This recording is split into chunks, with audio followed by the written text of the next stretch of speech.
Welcome to the Pension Insurance Corporation Hot Topics Roundtable series. My name's Jonathan Stapleton, editor of Professional Pensions magazine. Joining me are panellists, Sorca Kelly-Scholte, Managing Director of Client Strategies and Research at Russell Investments, Pete Coyne, Partner at CMS Cameron McKenna, and Shah, Head of Business Origination at Pension Insurance Corporation. Welcome. Our first hot topic will look at this year's budget and the announcement on pension flexibilities. Before we discuss it in more detail, Jay, can I ask you some specific questions, please? Firstly, do you think we're going to see a much larger number of DB2 DC transfers following that announcement? Historically, we've seen very low volumes of DB2 DC transfers, and actually nothing from a legal perspective has changed. People used to have the option to transfer from DB to DC, and they'll continue to have the option. Of course, what's changed is the attractiveness of DC has changed. The other thing that's changed is the requirement for advice, and I think that will be a hurdle. And I think once you get into the advice process, people will think quite hard about giving up a guaranteed pension for a more exciting but less certain alternative investment proposition. So I'm not expecting there to be a flood of transfers from DB to DC. I'm sure there'll be a few more. And will trustees have to reevaluate how they their sort of CTV values, their transfer values, and how they reduce those? I'm sure there'll be greater focus on CTVs.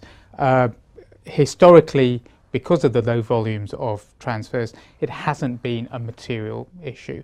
If we do see a significant increase in transfers, trustees will need to consider whether their CTV bases are fair, both to people transferring as well as to people remaining within the scheme. Moving on to look at investments. If there is a bit of an uptick in transfers to DC, will pension schemes have to reevaluate their investment strategy? What sort of things would they be looking at if they did?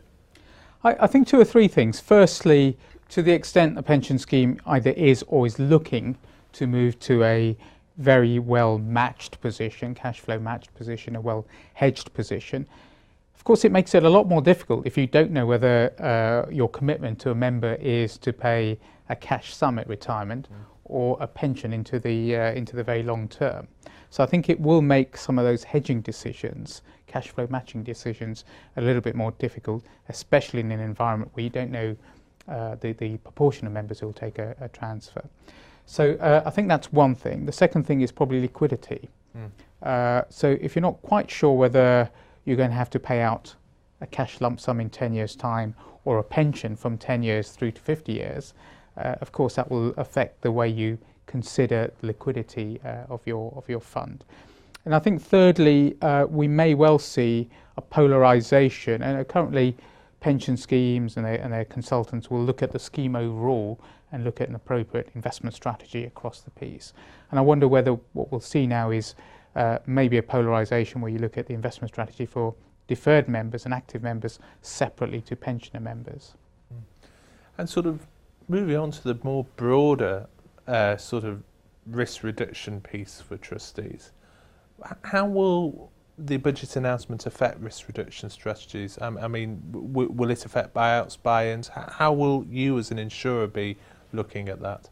Well, firstly, trustees and potentially also sponsors will need to consider how they position this with members. So, for example, is it business as usual, or are they going to highlight to members, particularly at retirement, that they have this option to transfer out? Will they encourage members to transfer out? So you've got all of that, and we've seen ETV exercises in the past. In terms of de-risking through bulk annuity, through buy-ins and buyouts, of course for pensioner members nothing's changed. For those members who are already in payment, the budget changes have no impact. For active members and deferred members, so pension schemes looking to buy out the entire scheme, insurers will need to consider how they think those liabilities are going to pan out. Are people going to take greater proportion of people going to take transfers, or will they continue to take a pension at retirement? So those are, I think, some of the things that trustees and insurers will need to consider. Thank you very much indeed, Jay. Some of the key issues there to consider out of the budget. Pete, sort of opening this up sort of to our broader panel. Pete, do you think those are the sort of some of the key issues? I mean, what do you see as the key issue coming out of the budget for trustees? I think Jay's right in sort of the issues that he's identified. I mean, I think I see from a trustee perspective, trustees already starting to think about their retirement processes, their communication processes with members who are approaching retirement. The question of to what extent some of these new flexibilities will be capable of being offered through their own pension scheme, or whether trustees will instead be looking to require members to leave the pension scheme and transfer out in order to get to the DC flexibility. So I think there's sort of lots of things now starting to come onto trustee meeting agendas for this autumn and probably right through into next spring. Not too much time left to think about those issues, really. Kelly, do you see similar issues there?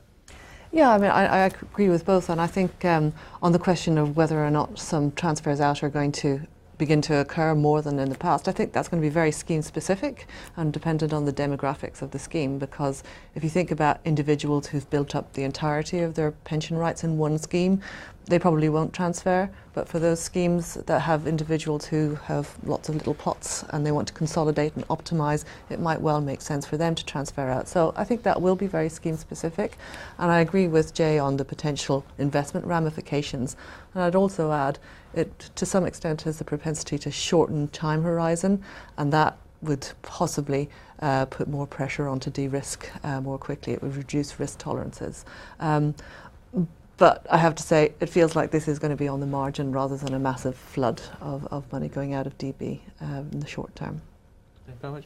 Pete, just going back to one thing, do you see trustee boards perhaps, and certainly sponsoring companies, looking perhaps to make it as easy as possible for people to transfer out, perhaps providing advice or very clear paid for advice or very clear sort of communication that these options exist and how to go through them?